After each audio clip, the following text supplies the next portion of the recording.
Les cavaliers, ça les ferait tomber de cheval de parler normalement? Explication. Quand on vient pas du milieu, le vocabulaire il est juste... Par exemple, un cheval qui a du sang. Un cheval qui a du sang pour un cavalier, ça va souvent être un cheval qui est tonique, puissant, qui a de la réactivité, mais quand c'est trop, ça va aussi pouvoir dire que le cheval est assez impulsif, fougueux et parfois difficile à canaliser.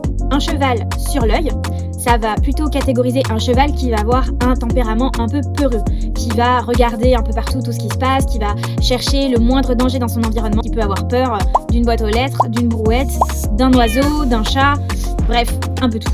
Se prendre une Georgette, c'est une expression qui vient de son inventeur qui était un vétérinaire, Monsieur Georges, Docteur Georges. En saut d'obstacle, il faut se lever au moment où le cheval prend son impulsion, mais il ne faut pas se lever trop tôt. Donc quand on se lève trop tôt et que le cheval fait encore une foulée supplémentaire avant le saut, on dit que le cavalier s'est pris une Georgette, ça veut dire qu'il s'est levé trop tôt. Résultat, ça veut dire qu'on s'est penché en avant alors que c'était pas forcément nécessaire et ça peut déséquilibrer. A l'inverse, on va avoir l'expression se prendre un taxi. Et là, c'est quand on pratique le saut d'obstacle et qu'en fait, on s'attend à ce que le cheval fasse une autre foulée et que finalement le cheval saute déjà. Et là, du coup, on n'a pas anticipé, on reste assis sur la selle.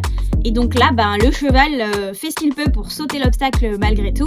Mais c'est vrai qu'on lui a pas facilité la tâche parce qu'on l'a pas aidé dans son mouvement. Pour le coup, il n'y avait pas de docteur taxi, donc j'imagine que ça doit venir de genre t'es trop tranquille dans ton taxi ou un truc comme ça. Un cheval assurance vie, ça va être un cheval qui est assez posé, assez confiant, qui ne va pas réagir de manière excessive quand il a peur, qui va pouvoir aller à l'extérieur, tenter de nouvelles choses, etc.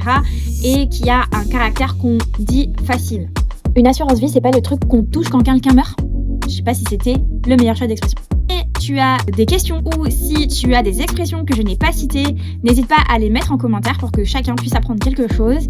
Et abonne-toi!